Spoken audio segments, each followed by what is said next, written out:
और चलिए शुरुआत करेंगे खबरों की। मुख्यमंत्री विष्णुदेव साय ने जशपुर रवाना होने से पहले दौरे की जानकारी दी है। मीडिया से चर्चा में उन्होंने बताया कि वो शाला प्रवेशोत्सव में भाग लेंगे। उन्होंने साथ ही ये भी बताया कि पहले 18 जून को शाला प्रवेशोत्सव होना था, जिससे ज्यादा गर्मी पड़ने की वजह से रोक दिया गया था। तो वहीं जशपुर में शाला प्रवेशोत्सव में शामिल होने जो है सीएम साय, वित्त मंत्री ओपी चौधरी और विधायक खुशवंत साहिब भी जा रहे हैं।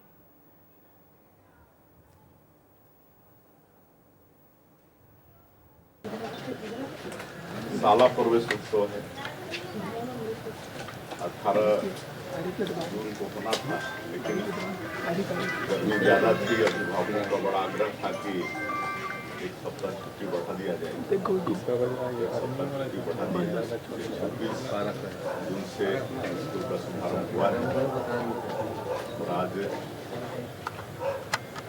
जशपुर में बगिया में शाला प्रवेश उत्सव का आयोजन इसमें हम जा रहे हैं। हमारे मंत्री और जशपुर के प्रभारी मंत्री ओपी चौधरी जी जा रहे हैं, हमारे विधायक खुशवंत साहिब जा रहे हैं। और देश की संसद में विपक्ष के नेता राहुल गांधी के दिए गए बयान पर राजनीतिक सरगर्मियां थमने का नाम नहीं ले रही है।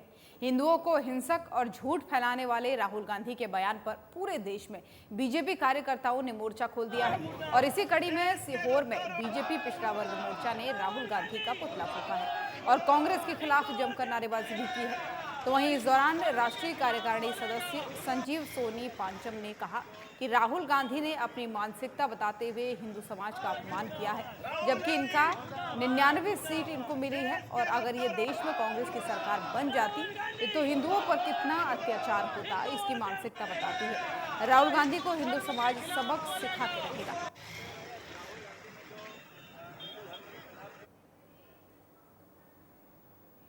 केंद्र और राज्य शासन की प्राथमिकता वाली आकांक्षी विकासखंड के तहत बोडला विकासखंड में संपूर्णता अभियान का शुभारंभ किया गया। कार्यक्रम के शुभारंभ से पहले कलेक्टर मोहेब ने जो है रेंगाखार पुलिस थाना परिसर में मशाल जलाकर के मशाल यात्रा शामिल में वो हुई। इसी के साथ ही जिले के गणमान्य नागरिक, स्कूली बच्चों सहित जनप्रतिनिधियों ने भी मशाल यात्रा में शामिल होकर के कार्यक्रम स्थल वो पहुंचे। इस दौरान आकांक्षी विकासखंड के तहत संपूर्णता अभियान की रूपरेखा के बारे में विस्तार से जानकारी नागरिकों को दी गई। तो वहीं आपको बता दें कि हितग्राहियों को मृदा स्वास्थ्य कार्ड का वितरण भी इस दौरान किया गया।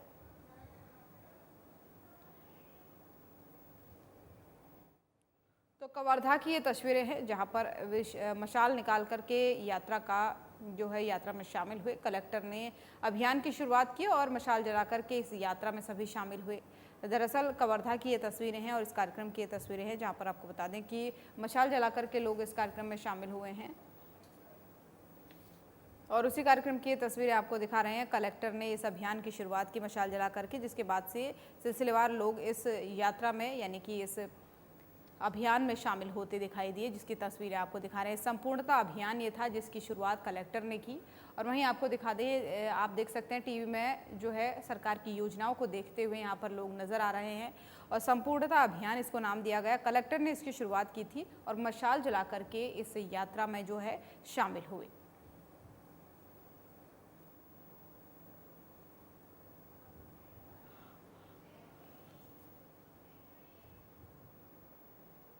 महासमुंद जिले के बागबाहरा क्षेत्र में नल योजना के तहत जो है चल रहे काम में ग्रामीणों ने ठेकेदारों से जो है गलत तरीके से मिट्टी रख जाने का आरोप लगाया है। वहीं ग्रामीणों का कहना है कि कच्ची रोड के बीचों बीच जेसीबी से खुदाई करके मिट्टी को रखा गया है, जिससे ग्रामीणों को आने जाने और किसानों को खेती करने में असुविधा हो रही है। वहीं ग्रामीणों का कहना है कि नल जल योजना के शासन और प्रशासन अधिकारियों से निवेदन है कि चल रहे नल जल योजना में काम को कुछ दिन तक रोका जाए, ताकि ग्रामीणों और किसानों को आने जाने में, खेती करने में असुविधा न हो, क्योंकि इसके बाद ही किसानों के काम को खत्म होने तक या फिर बरसात के दिनों को जाने के बाद से नल जल योजना के काम को चालू किया जाएगा। तो पाइपलाइन बिछाया जाते और जो निजी कनेक्शन करे जाते वो कैसे ना घर घर से ना पैसा लिए जाते, 200-200 रुपया देहन हवन। और हम सरकार से निवेदन है कि एकर कड़ी कार्रवाई किया जाए। नल जल योजना के तहत जो पाइपलाइन बिछाया जा रहा है वो गलत तरीके से बिछाया जा रहा है और ढंग से उसको फिनिशिंग का काम भी नहीं किया जा रहा है। ठेकेदार को बोलते हैं तो जहाँ जाना है जाओ, और करता कुछ नहीं है। हम उस दिन हम लोग गाँव वाले बोले तो वो बोला कि वहाँ ठीक है यार, चलो कर देते हैं फिनिशिंग करके बोले, और उसके बाद भाग गए। फिर हम लोग अपने अपने घर गए तो फिर काम चालू किया है, तो पर भी आज तक जारी है। लेकिन काम उधर जो आगे में हुआ है वो वैसी की जैसी की तैसी पड़ा हुआ है, उबड़ खाबड़ गड्ढा सड्ढा जो भी है आप तो देखे हुए हैं। मैं शासन प्रशासन से ये कहना चाहता हूँ कि ये बरसात की सीज़न है, हम लोग को आने जाने या ट्रैक्टर वैक्टर इधर खेत खा जा।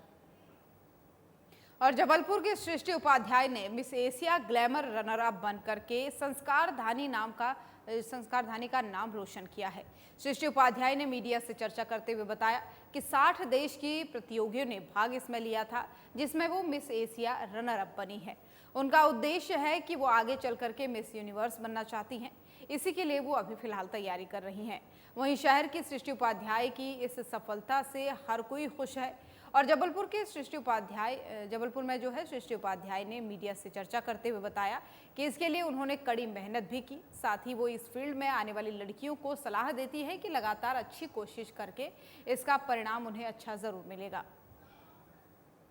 रिसेंटली अभी 30 को हमने miss mister and Mrs kids Asia में पार्टिसिपेट किया था और मैं बहुत ही खुश हूँ। मुझे बहुत ही अच्छा लगा कि मैंने अपने जबलपुर संस्कारधानी और मध्य प्रदेश का नाम रोशन किया है मिस एशिया में जाके, और मुझे फर्स्ट रनर अप का खिताब मिला है। और ये मेरी बहुत सालों की मेहनत रही है और 6 सालों से मैं लगातार इस इंडस्ट्री में काम कर रही हूँ।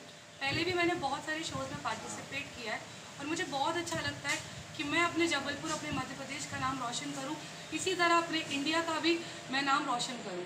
और आने वाले टाइम पे मैं अपना मिस यूनिवर्स के लिए भी जाने वाली हूँ। इस पार्टिसिपेंट में कितने लोगों ने पार्टिसिपेट किया था, कहाँ से थे और कैसे लोगों को सिलेक्ट किया? इस कंपटीशन में टोटल 60 पार्टिसिपेंट्स थे जो कि सिलेक्टेड थे और ये पूरा ऑल ओवर एशिया से बच्चे आए हुए थे और बहुत ही टफ कॉम्पिटिशन था। हमारे सेलिब्रिटी जूरी थे जितेश देव और मैं हमारे ऑर्गेनाइजर्स जो वहाँ पर थे उनको भी थैंक यू बोलना चाहूँगी। उन्होंने मुझे बहुत सपोर्ट किया है और साथ ही साथ मैं एनवी इवेंट्स को भी थैंक यू बोलना चाहूँगी, जिनकी मैं ब्रांड एम्बेसडर रही हूँ, और स्वप्निता दीदी जिन्होंने मुझे बहुत सपोर्ट किया है और इनकी वजह से आज मुझे ये अपना खिताब हुई। और जबलपुर में हत्याओं का सिलसिला रुकने का नाम नहीं ले रहा है। एक दिन पहले ही ओमती थाने के पास एक नाबालिग किशोरी की चाकुओं से गोदकर हत्या कर दी गई थी, तो वहीं 48 घंटे के अंदर ही फिर एक 16 साल की नाबालिग किशोरी की चाकू से गोद करके निर्मम हत्या कर दी गई। मामले की जानकारी देते हुए पुलिस ने बताया कि थाना चरगवा के अंतर्गत ग्राम पुलम में 16 साल की रिया पटेल की हत्या उनके पड़ोस में रहने वाले युवक ने चाकू मारकर कर दी थी, तो वहीं आरोपी मौके से फरार हो गया, जिसकी गिरफ्तारी के लिए विशेष टीम बनाकर के पतासाजी की जा रही है। वहीं सीएसपी सुनील नेम ने इस बारे में जो जानकारी देते हुए बताया कि शव को पोस्टमार्टम के लिए भेज करके मर्ग कायम किया गया है और इस वारदात के बाद से पूरे गांव में दहशत का माहौल बना हुआ है। बहरहाल किशोरी की हत्या किस वजह से हुई है, इस बात की तफ्तीश पुलिस कर रही है। ये थाना चरगवा क्षेत्र अंतर्गत गांव में है कुलोन। यहाँ एक युवती जिसकी उम्र लगभग 16 साल है, इसकी हत्या वहीं पड़ोस में रहने वाले एक ईशू पटेल नाम के युवक द्वारा चाकू मारकर कर दी गई है। घटना के बाद इसके परिजन मृतिका को लेकर यहाँ मेडिकल कॉलेज हॉस्पिटल आ गए हैं, जहाँ उसका पंचनामा कार्रवाई के उपरांत पीएम कराया जा रहा है। आरोपी की तलाश के लिए विशेष दल बनाकर लगा दिए गए हैं, शीघ्र ही उसकी गिरफ्तारी कर ली जाएगी। और अब खबर महासमुंद से है, जहां खेत में काम कर रही महिला पर भालू ने हमला कर दिया। वहीं स्थानीय लोगों ने जख्मी महिला को इलाज के लिए अस्पताल में भर्ती करवाया, जहां उनका इलाज फिलहाल जारी है। तो वहीं लोगों ने घटना की सूचना वन विभाग को भी दे दी है। फिलहाल वन विभाग ग्रामीणों से अलर्ट रहने की अपील कर रहा है।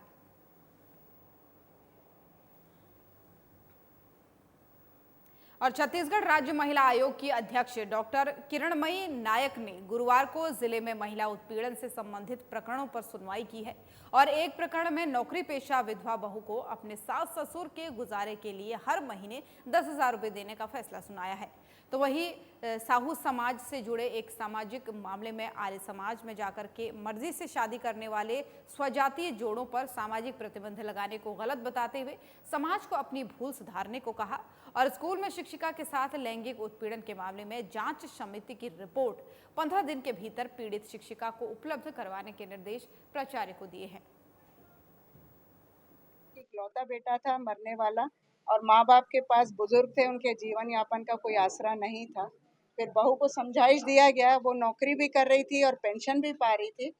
20,000 की पेंशन में से 10,000 रुपये प्रति माह देने के लिए बहू तैयार हो गई है और हमने प्रोटेक्शन ऑफिसर दुर्ग को उसमें जिम्मेदार किया है। 1 साल तक इस पूरे प्रकरण की वो निगरानी करेंगी और 10,000 रुपये वृद्ध जनों के अधिकार संरक्षण अधिनियम के तहत वृद्धों को भी सपोर्ट मिलना चाहिए और उनको उनका हक मिलना चाहिए। तो ये हमारा एक इम्पॉर्टेंट मामला था। एक मामला जो और था जिसमें कि आज एक अंडा थाना क्षेत्र के गांव में से महिला आई थी। साहू समाज के बच्चे थे जिन्होंने आर्य समाज से शादी की थी। केवल इस बात को लेकर के साहू समाज ने उनको जाति बहिष्कार कर दिया था और जब उनकी 1.5 साल बाद बच्ची हुई तो फिर उन्होंने उस बच्ची को गोदी में पाने के कारण बच्ची के दादा दादी वेदिका के सास ससुर को भी बहिष्कृत कर दिया और दोनों से जो प्रतिबंध की राशि थी समाज में मिलाने की वो लगभग 51,500 और 7,500 थी। आज काफ़ी लंबी इसमें चर्चा हुई और उनको समझाया गया भारतीय नागरिक अधिकार संरक्षण अधिनियम की धारा 7 के तहत यदि कोई भी समाज जाति बहिष्कार का काम करते हैं तो उनके ऊपर FIR।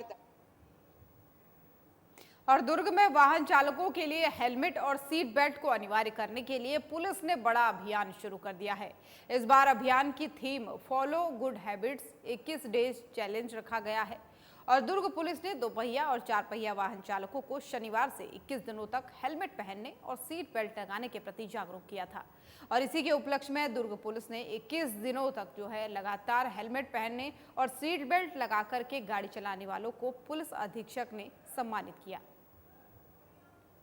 शिक्षक महोदय के मार्गदर्शन में 21 days challenge follow good habits ये कैंपेन चला रही है और इसमें ऐसे व्यक्ति जो लगातार हेलमेट पहन रहे हैं, सीट बेल्ट लगा रहे हैं और अपना फोटोग्राफ्स भेजते हैं, तो ऐसे सभी को हम लोग मोटिवेट करते हैं। उनको प्रमाण पत्र भी दिया जाता है, मोमेंटो भी दिया जाता है और आज हम लोगों ने 15 से 20 लोग को ऐसे को जो लगातार हेलमेट पहन रहे हैं उनको पुलिस अधीक्षक महोदय के मार्गदर्शन में आज प्रमाण पत्र भी दिया गया है और लोगों से भी लगातार हम लोग अपील कर रहे हैं कि फॉलो गुड हैबिट्स। यदि आप लगातार हेलमेट पहनते हैं, सीट बेल्ट लगाते हैं तो आपके 21 दिन तक लगातार पहनेंगे तो आपके आदत में शुमार हो जाएगा और निश्चित रूप से वो आपकी सुरक्षा में काम आएगा। और दुर्घटना होती है तो हेलमेट बचाव करता है, सीट बेल्ट बचाव करता है। तो ये लगातार कैंपेन हम लोग हर स्कूलों में जा रहे हैं, कॉलेज में, चौक चौराहों में सभी को मोटिवेट कर रहे हैं कि सीट बेल्ट लगाएं, हेलमेट लगाएं, ताकि दुर्घटनाएं जो बिना सीट बेल्ट या बिना हेलमेट के कारण होती है। बसना के भंवरपुर में कुछ दिन पहले अटल चौक पर अवैध कब्जे पर चल रहे बुलडोजर पर अब नया मोड़ आ चुका है। सरायपाली निवासी मोतिया अग्रवाल पर भंवरपुर के ग्रामवासियों ने गंभीर आरोप लगाए हैं और अब जो है उक्त व्यक्ति के खिलाफ सड़क से लेकर के न्यायालय तक की लड़ाई लड़ने की तैयारी शुरू हो चुकी है। आपको बता दें कि कुछ दिन पहले ही यहां अवैध कब्जे बता करके यहां रहने वाले लोगों के घरों को तोड़ा गया था और इनको यहां से बेदखल किया गया, जिसको लेकर के भारी विरोध हुआ है और प्रशासन में जो है इसकी शिकायत की जा चुकी है। लेकिन अब खुद ग्रामीणों ने महापंचायत में समिति गठित करके उक्त व्यक्ति और जमीन के खिलाफ सड़क से लेकर के न्यायालय तक की लड़ाई लड़ने का निर्णय लिया है। ग्रामीण को पता चला है जब कल उसका बंदोबस्त त्रुटि के लिए आवेदन लगा है। माननीय त्रिलोक अग्रवाल जी, उसकी जमीन है यहाँ पे, खसरा नंबर 821 रकबा 10 हेक्टेयर, उसमें वो बंदोबस्त त्रुटि के लिए आवेदन लगाए तो मौका जांच के लिए आए राजस्व अमला। तो फिर ग्रामीण जन और सबको पता चला। इसके पूर्व में उस उक्त प्रकरण में किसी भी प्रकार की पंचायत की अनुमति या अनुशंसा नहीं ली गई है, जबकि वो पूर्व में कागजात दिखाता है कि वो हस्तांतरणीय है। आगामी दिनों में ग्रामीणों की अब जो निर्णय अभी लिए हैं उसके हिसाब से आगे उसकी लड़ाई लड़ा जाएगा। कानूनी करेंगे, सब कागजात इकट्ठा किए ग्रामीणों के सहयोग से। आज भंवरपुर का हृदय स्थल खसरा नंबर 831 पहले मोतिया सेठ को 1970-71 में लीज में दिया गया था ग्राम पंचायत द्वारा शराब भट्टी के लिए। आज उसमें आरा मिल स्थित है। वो अब अपने नाम में पट्टा 90-91 में बनवा चुका है और हस्तांतरित पट्टा को अभी बिक्री के लिए भी कलेक्टर से मंजूरी पा चुका है। हमको जानकारी मिला है गाँववासी को, इसलिए इस उद्देश्य से हम लोग ना गाँववासी मिले हैं कि उसको माने हमारी सरकारी ज़मीन को ना बेचने देंगे ना कुछ बनाने देंगे।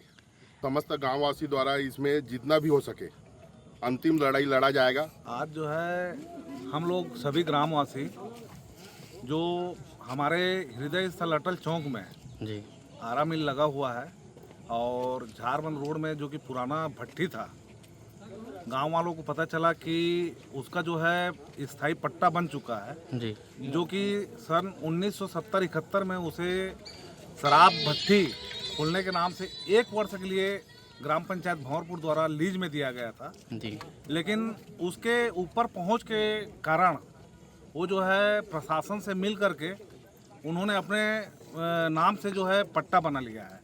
इसकी जानकारी जब कल सीमांकन करने आए थे तब ग्रामवासियों को हुई, जिससे सभी ग्रामवासी इकट्ठा होकर के उसका हम विरोध करेंगे और संवैधानिक ढंग से हम लड़ाई लड़ने के लिए तैयार हैं। और हमारे गांव का जो भूमि है जो कि हमारे ग्राम पंचायत का है जी, उस भूमि में हम उसको जो है ना बिक्री करने देंगे न कोई भी निर्माण। ज्योतिर्लिंग ओंकारेश्वर के श्रीमद् भागवत ज्ञान गंगा घाट नागर घाट का जीर्णोद्धार कार्य स्वामी सच्चिदानंद गिरी महाराज के कुशल मार्गदर्शन में इंदौर के अनूप अग्रवाल के मार्गदर्शन में किया जा रहा है। निर्माण कार्य का कार्य देख रहे प्रदीप पाटीदार ने कहा कि भक्तों के सहयोग और श्रमदान से करोड़ों रुपए की लागत से नागर घाट का निर्माण किया गया, जिसमें लगभग 50 लाख रुपए की लागत से निर्माण कार्य हो रहा है, जिससे श्रद्धालु घाट का पूरी तरह से लाभ ले सके। आपको बता दें कि आगामी 2028 तक सर्व सुविधा युक्त घाट बनाने की योजना बनाई जा रही है।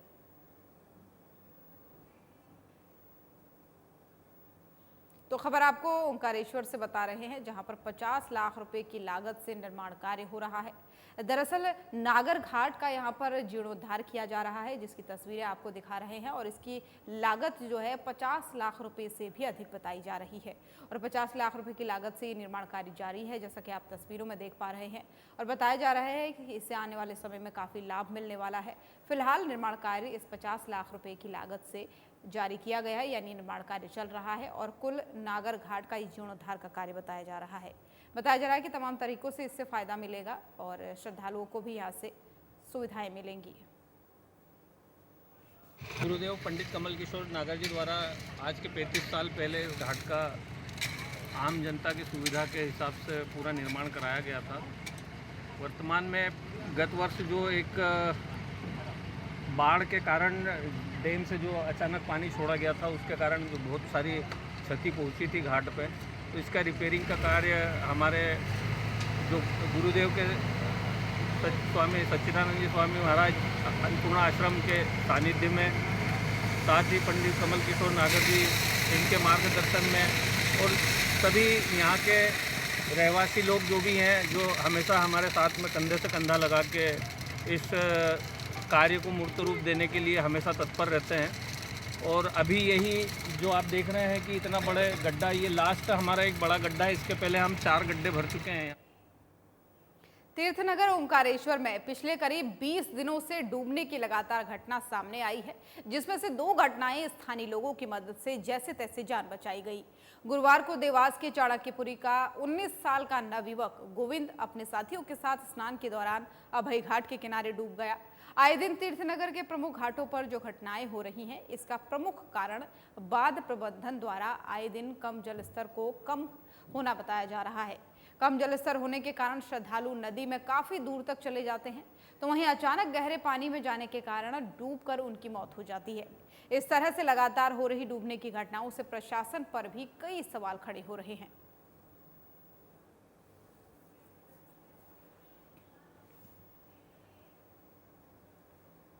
बीजेपी प्रदेश कार्यकारिणी का विस्तार टल गया है, जिसे लेकर के प्रदेश अध्यक्ष किरण सिंह देव ने कहा कि अभी इसमें वक्त है, प्रक्रिया के तहत काम होगा, फिर सदस्यता अभियान की शुरुआत होगी, उसके बाद से प्रक्रिया के तहत नियुक्तियां भी होंगी। मीडिया से चर्चा के दौरान किरण सिंह देव ने कांग्रेस पर जमकर निशाना साधा। उन्होंने कहा कि कांग्रेस के कारनामे की देन है कि कांग्रेस सरकार को सत्ता से अलग कर दिया गया और विधानसभा में जनता ने बीजेपी पर भरोसा जताया। कि भारतीय जनता पार्टी की प्रदेश की कार्य समिति हमेशा अलग अलग जगह पे हुई है।